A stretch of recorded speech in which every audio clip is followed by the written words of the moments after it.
Wrestling to the Max, Monday Night Raw Review.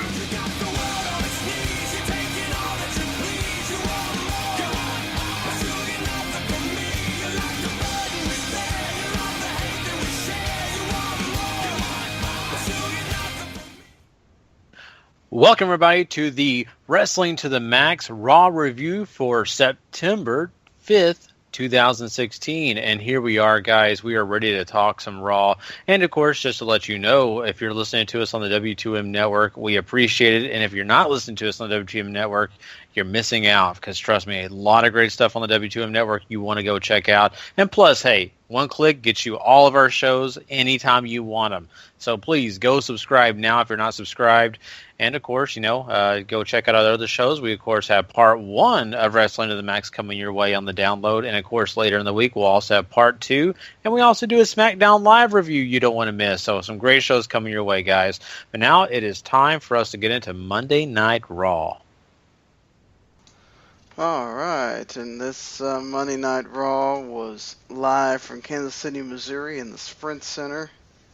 And it also was the celebration for one Kevin Owens now that he is the WWE Universal Champion. Of course, that being said, Stephanie was backstage making sure that they had this big celebration with balloons and fireworks and everything else ready for Mr. Owens. And then Mick Foley kind of walks in and wants to know why the hell Stephanie has not responded to any of his messages or anything else in about a week. And Foley talks about meeting her back in 1998 and finally gets Stephanie to reveal that she was embarrassed by what her husband did last week. So, she's either a great liar or a horrible person. So then you get the Kevin Owens stuff in the ring. Kevin Owens heals on the crowd awesomely for chanting "You deserve it." Owens tells him that, look, you are just, I don't need anybody telling me that I deserve it. I already knew that I deserved it a long time ago. He even kind of sort of makes light of Triple H getting involved, saying he had already done 98% of the work, and Triple H just gave him a little nudge, which was great. And Kevin Owens says it's the Kevin Owens show, and Rollins comes out, he's pissed. He's pissed at Stephanie, and basically we get a match made between Owens and Rollins for the Clash of Champions. It's not the Champions because WWE, want to make their own thing. While Foley had to stop Stephanie from suspending Seth Rollins too, which was silly.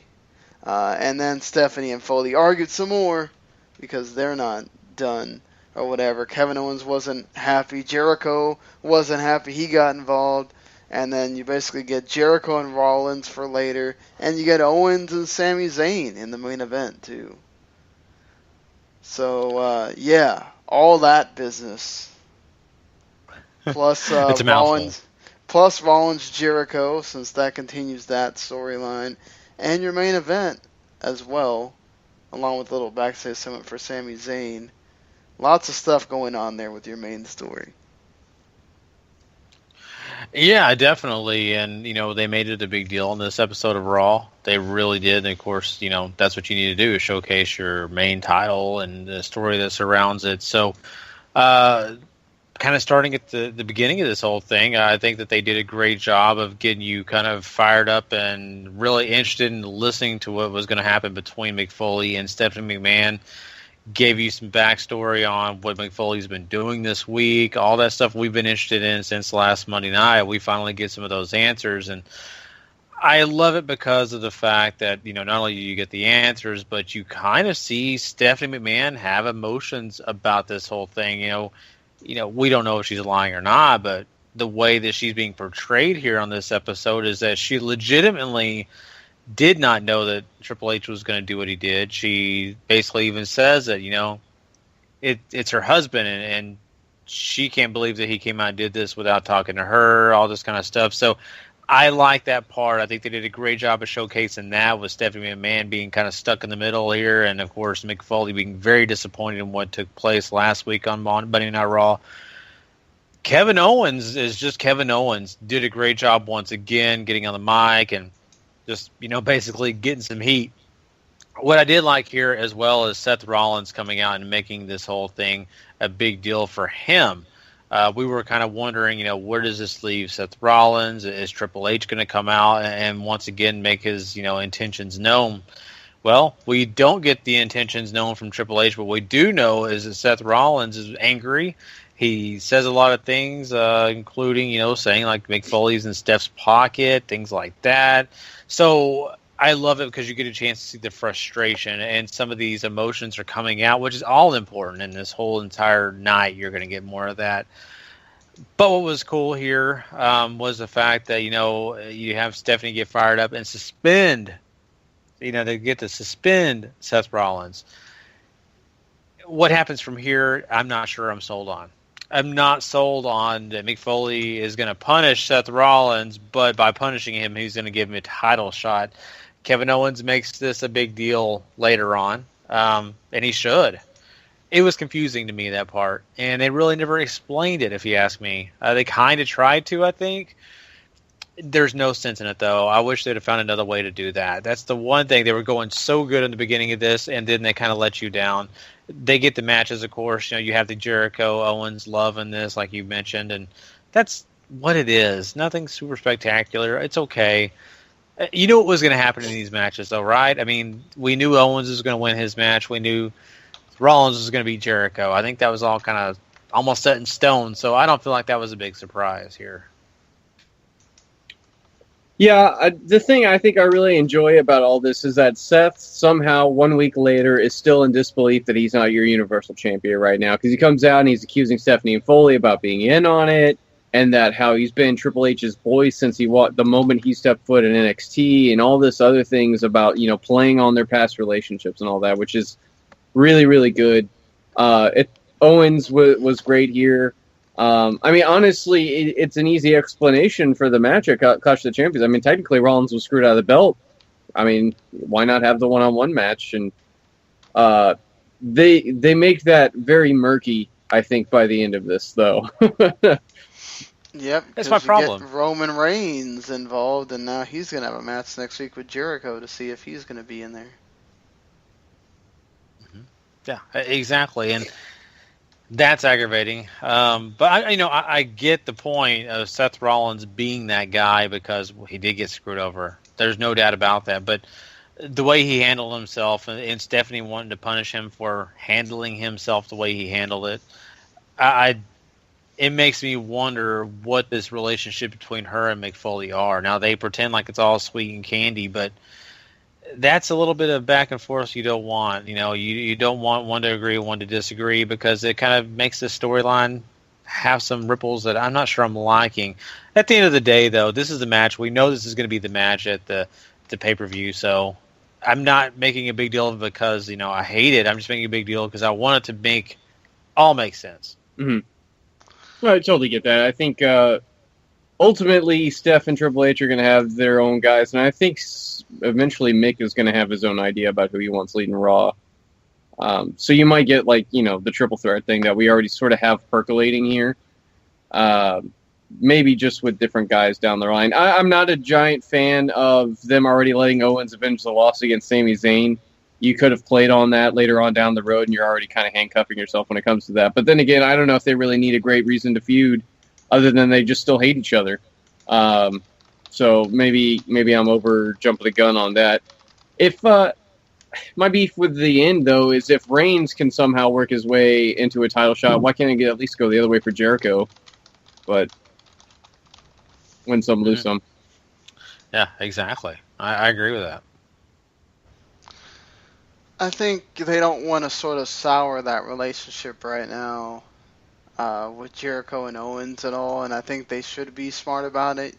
You don't necessarily want to just throw that out there already. I think if they really are going to try to make it to Hell in a Cell with Jericho getting involved, they should, because for one, that partnership is really good, and they just work so well together. I want to see that last as long as they can make it last, that it works for the story. This seems totally obvious that Jericho's going to come and screw Reigns out of the match, or something's gonna happen where Reigns loses, and so it's gonna be Jericho and Reigns at Clash of Champions, and you'll still get Rollins and Owens. It doesn't make sense when you've had so many of these multi-person matches lately. You don't need another one for the title at Clash of Champions. So I think they're gonna stick with that singles match that is something that's gonna be awesome for one. That's going to be great. I think Jericho Rollins was some very good stuff, and what you're going to get with Owens and Zayn as well. It's never a bad match.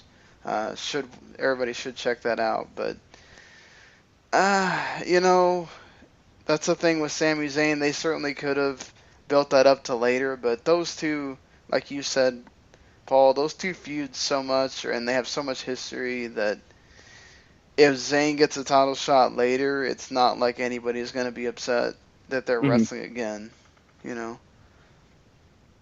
but that's your main story through this. Just, I really hope what I said about Reigns and Jericho comes through, because I really don't see the need for you to have a triple threat match. Let Reigns be somewhere else in the card other than the main event right now. It would probably do him a world of good. I can even see it where Foley winds up picking Reigns to be sort of the savior of Raw. But, just I can see it happening, man. I don't think they're just going to give up on him like that. You got Rollins having a guy, or Stephanie having a guy, Triple H having a guy, Foley's going to have a guy, and it just makes too much sense for it not to be Roman Reigns.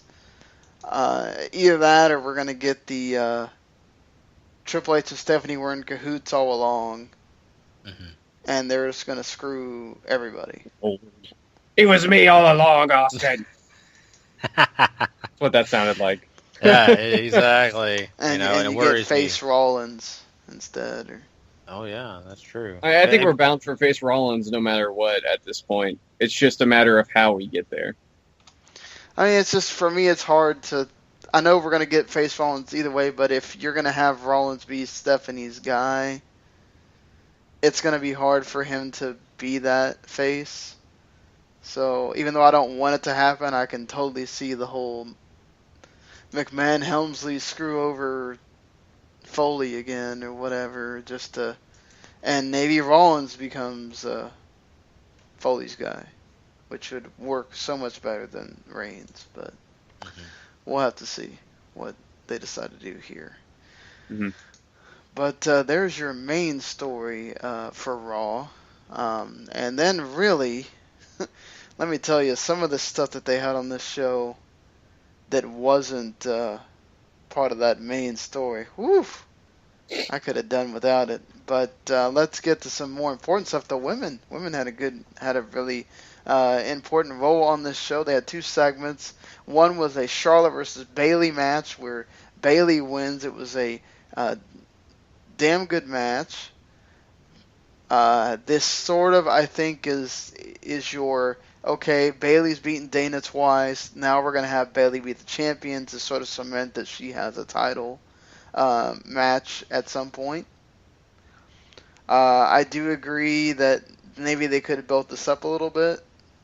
A match between Bayley and Charlotte is something you can sort of get some ratings for. And you also get Sasha almost pulling the Mark Henry or a Daniel Bryan, looking like she's about to retire with this big speech. She totally slaps the women that, other than Trish and Lita, sort of the women that came before her that participated in bra and panties matches and all that stuff. Vince Russo already went on Twitter sliding Sasha, saying that, you shouldn't discount those bra and panties matches. The women were proud of their work they were doing. You know, that's neither here nor there. But then Dana Brooke came out and made it into an angle, so I guess everything's okay with Sasha. But what do you guys think of the two women's segments here? I did like Charlotte making Dana hold the clipboard. That was funny. They took you back to what was it, Michelle McCool or something like that? Yeah. Yeah. So that is kind of funny. You know, at the end of the day, once again, I'm a little bit surprised at the way that whole thing worked out, only because I thought that they would play this out a little bit further. You know, the Charlotte and Dana Brooke situation would kind of, you know, push a little farther where they would have more issues later down the road. Now, with Bayley getting the victory here, they already have them, and of course, this leads to, of course, I'm sure Bayley and Charlotte having a big match coming up here. And then, of course, you know, we get the match, which is actually very well done. You know, it wasn't bad at all, so I appreciated that. The Sasha Banks thing was interesting. I thought they took a little while doing that. And yes, it's need be, but isn't Sasha supposed to be out for a while? I mean, is this just having her on TV to make an appearance? I mean, I'm a little lost on that because I thought she was going to be gone for a month, right? I don't think we ever really heard exactly how serious her back injury was. I remember reading that they said it wasn't incredibly serious, that she was going to miss a large chunk of time. So maybe it's something that she's going to sit out 3 weeks or something and she'll be ready. But even if she was out from a month today, I still think she'd be back for Clash of Champions. So, and if that's the case, that's good and that's really good. And you know, it appears that they're matching her and Dana Brooke up, which is a good. I hate to say it, a softball to throw her way until she gets completely to where she needs to be health-wise. So that's helpful. And I think, you know, both of these stories, you know, going into that big show, I feel like that they're a little bit solid because of what they present. I really do like the Charlotte and Bayley dynamic. I really do, because of they have backstory. Story we've seen on NXT before. Now, if you're a new viewer, you don't get that opportunity because you don't know much about it. But I think early on, this is really going to help Bayley get to be that big baby face if you've never watched her before besides her debut. So I appreciate that. I like that a lot. And, of course, Sasha Banks. I mean, I think a lot of people like Sasha. So I think this is a good thing for her as well. Yeah, I don't have a problem with the way that they took Sasha. Bayley already going over Charlotte, I have a small problem with, just because I was kind of hoping they'd keep Bayley apart and let Sasha and Charlotte sort of finish their deal before you throw Bayley in. But then again, the women's roster isn't, like, I feel, even though they have more women on Raw, it feels like SmackDown has the deepest women's roster because they're investing in all these girls. And Raw is just sort of sticking to your big four here, essentially, with Charlotte and Bayley and Nia and Sasha, and everybody else is just, you know, either suspended like Paige or just sort of stuck in the background like Alicia Fox or Summer Rae. And I mean, at least Dana's still palling around with Charlotte, but like you're building a division around 4 girls right now, and it doesn't feel as deep, you know. That's very true. I think what you said makes a lot of sense here. But I mean, do you think? I think that they're gonna set up this singles match here at Clash of Champions between them. Then you have Charlotte win, or perhaps you have Sasha win it back, and then Bayley says, "Hey, look, I beat the previous champion. I still get a title shot." So you can go either way here. I think that actually is set up well. I know. I think if you would have built up the Raw match, it would have been more of okay for her to beat Charlotte like that. Mm-hmm. But the way they did it, where Charlotte was really shocked, and then she got mad at Dana and sort of blamed it on her and everything, I think that saved it a little bit too. So, I mean, I didn't necessarily have so much a problem with it. Just once Charlotte's 7 was done, I felt like, okay, we're not just rushing into a Bayley Charlotte thing. We're kind of keeping that in the background. It seems like, I really hope we're not doing a triple threat just right off at Clash of Champions. If we're going to do a big match like that, it needs to be at a bigger pay-per-view. But who am I to say what pay-per-view they need to have things at? They all mean the same, pretty much, except for WrestleMania at this point for WWE. So, yeah.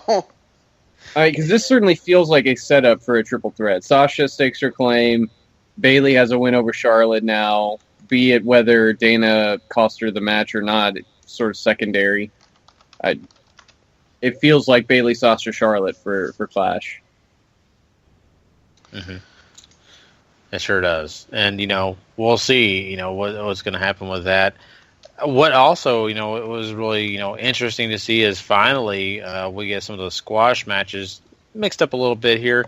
Nia Jax definitely gets her squash match, wins, whatever. But I love finally we're going to have a storyline with her, and, of course, Alicia Fox gets to be a part of that. And I like their little conversation in the back. I mean, Nia Jax is still young, still very green, but at the same point, I don't think she did too terrible on the mic, or at least in this backstage segment, however you want to say it. I think that she had a pretty good dynamic with Alicia Fox, so I appreciate that. I think that, this is actually something we'll be interested in seeing, even if it's on the pre-show. I really enjoyed it, actually. Yeah, I mean, it's essentially playing. I mean, it's a name that she can squash now instead of these jobbers. So, yeah, but I mean, at least it's not just, hey, she's gonna face Alicia Fox squash. Yeah, Alicia Fox getting angry. Mm-hmm. Was I saw a lot of people get upset about that. Like, that was a total divas segment. Like, that shouldn't be something that the women are doing now. Is Alicia Fox throwing a fit like that or whatever? What do you guys think about just people sort of spouting that off? I saw that a bunch on Twitter. Just people seemingly upset about this is what amounts to a storyline still. I mean, Alicia, I think the last time we actually saw her on screen, she was still playing the sort of crazy character, right? I just assume this is a play off on that. I can't remember the last time I saw her on Raw television. Same here, and that's exactly what I thought of, that character, that crazy kind of, in-your-face character. And, yeah, maybe they're not playing it that way, but at the same point, I think it's a good background to show that she doesn't care who Nia Jax is. Was she doing that when she was doing the Team Bella thing? They slowed it down a little bit, I think. I think they slowed it down, yeah. I can't remember, because like you guys said, I can't remember the last time she was on TV before that. She might have been in a squash or something, but I can't. I remember I'm glad that seemingly all that now, like y'all said, Nia has a storyline, sort of, and that's good. The crowd sort of was not happy about Sasha's promo after a while, which I thought that was really disrespectful, but it's people being people in the crowd, I guess. I'll be honest with you, drug on. They didn't do her any favors. If that was her speech and that's how they planned it, I really feel like it went a little too long. I think they could have made that shorter. She did have like 2 or 3 pauses where it was like, okay, you can either have somebody come out now or you can get to the point. Mm-hmm. It was like they told her, okay, you need to go out there, you need to kill this much time. And she probably didn't realize how much time it really takes, or how long, when you're going through stuff, it feels like you're doing it slower than it actually is. And she went through her stuff and goes, oh, okay, that was only this long or whatever, and they're not sending somebody out there because it didn't meet the time cue. I don't know what it was, but just there was several times where she's kind of just waiting there. She's starting to cry. She's starting to do all this, and I'm like, okay, are you gonna take a break? Is this a Shawn Michaels thing, or how? And then Dana Brooke comes on, like, okay, I just wish you wouldn't have seen Dana get beat up by Sasha like 3 or 4 times already. The storyline would sort of be compelling. Right. Oh, very true. Oh, man. I mean, that's where Paul gets into the whole, you blow things too early. If you try to do it later, it's not as interesting. Right. So, moving from I'm sorry, I'm trying to stall for having to get to the rest of this stuff here. You got to do it. I'm sorry. Sheamus and Cesaro had more of their best of 7. I forgot how this goes. Does Sheamus win again? Yeah, Sheamus Sheamus wins does look again. good. Yeah, and it's about once again working on the shoulder and Sheamus doing what he's got to do to incapacitate Cesaro. Does it? Cesaro won't give up. Referee tries to ask him, "Do you want to quit?" No, and that ends up causing him to get a pretty quick bro kick to the face. And 1, 2, 3, Sheamus is up 3-0.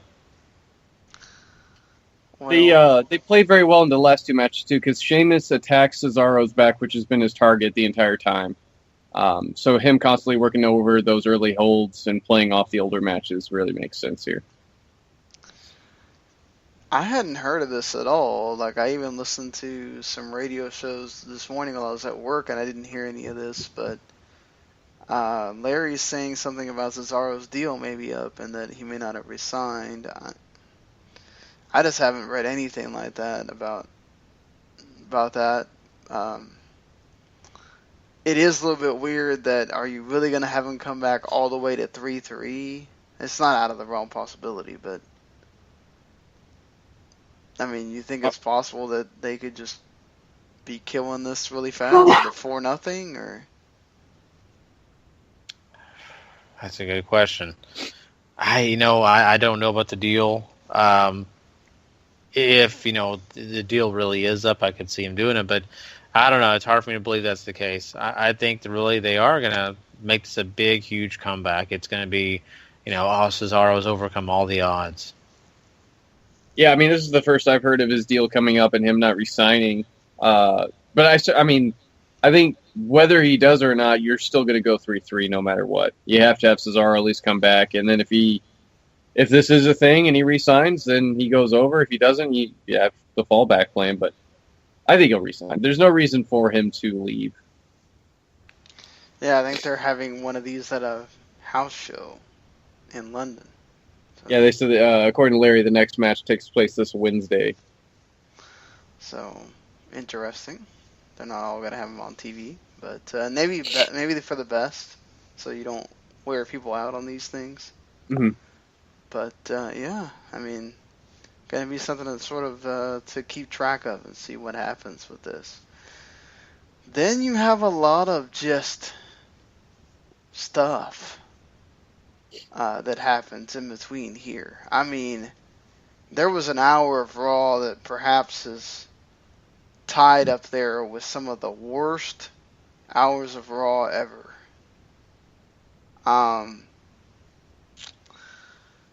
Bo Dallas wrestling Kyle Roberts, squash.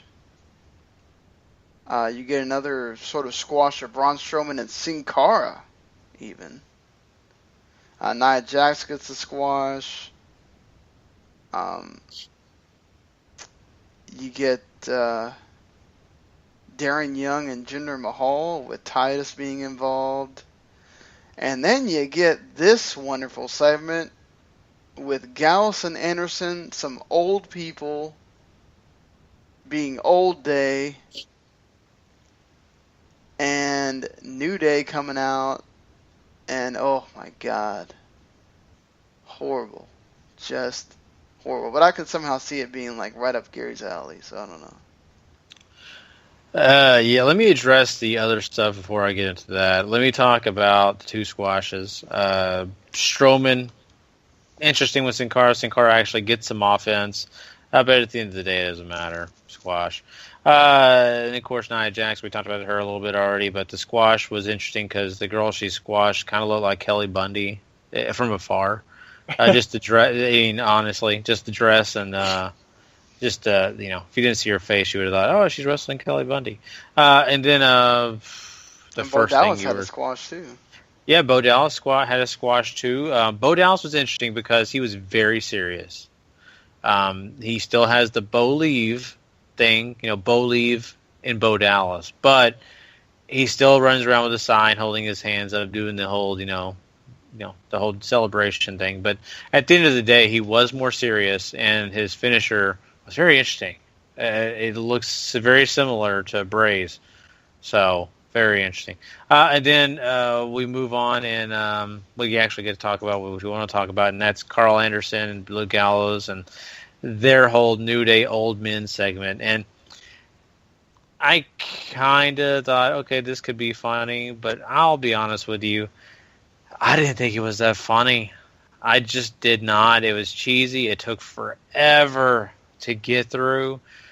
The potty jokes were not as funny as they probably should have landed. And even when New Day comes out and do their own shtick, and they even clean house with these guys, I didn't like it. There was nothing really redeemable out of this personally. And there was nothing redeemable out of the Darren Young and Jinder Mahal crap either. So. Oh no, that was boring as well. No one cares about that feud anyway. But yeah. It's like, let's just put the hour 2 of Raw and just stink up the joint before we get to hour 3. Like, I don't get it, but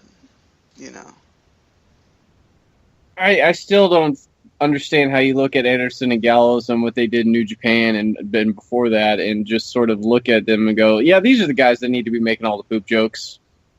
Whenever you legitimately have probably 2 really tough guys who should be beating people up week in and week out to make them look scary.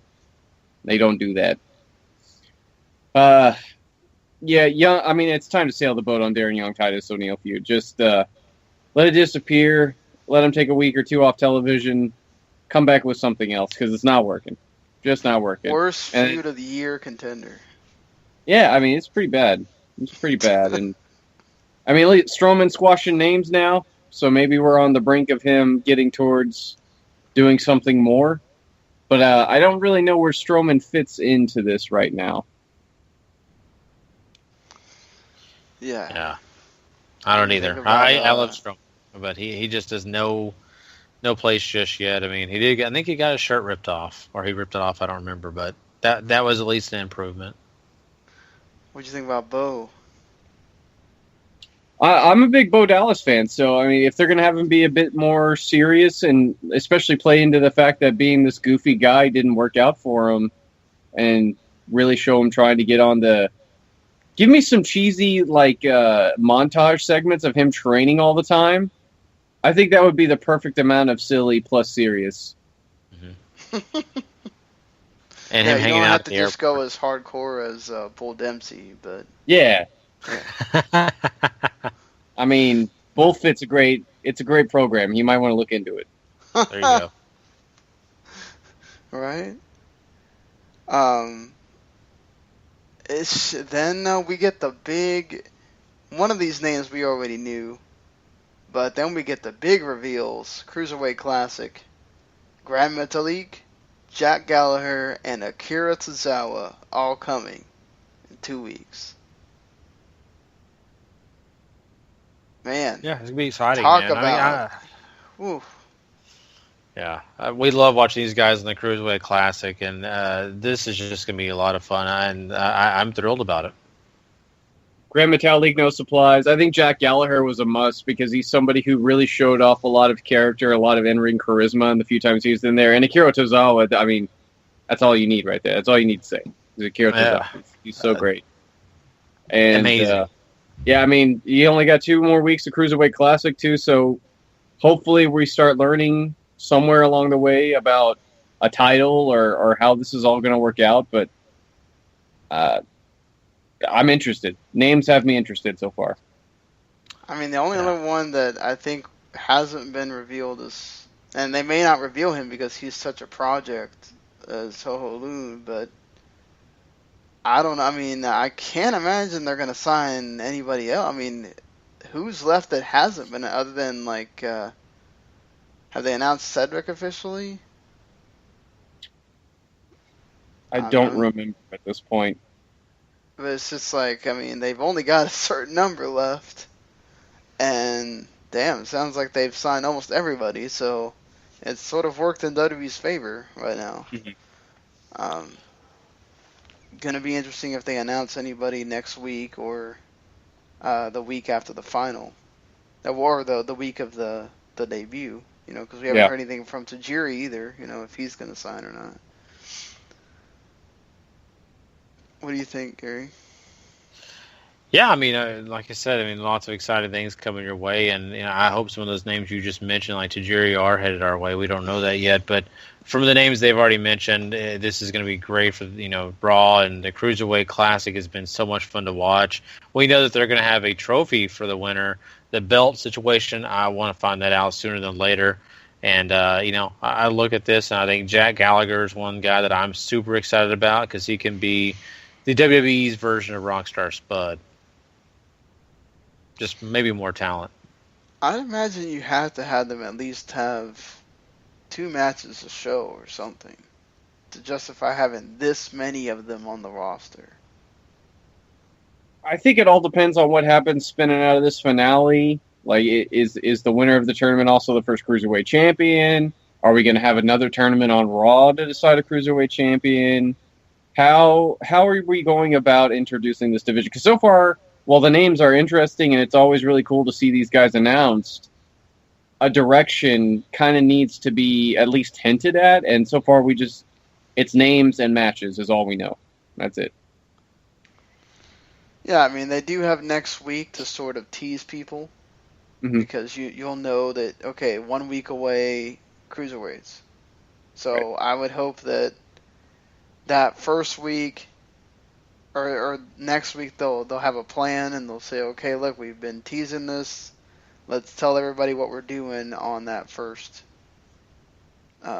show that they're supposed to be on.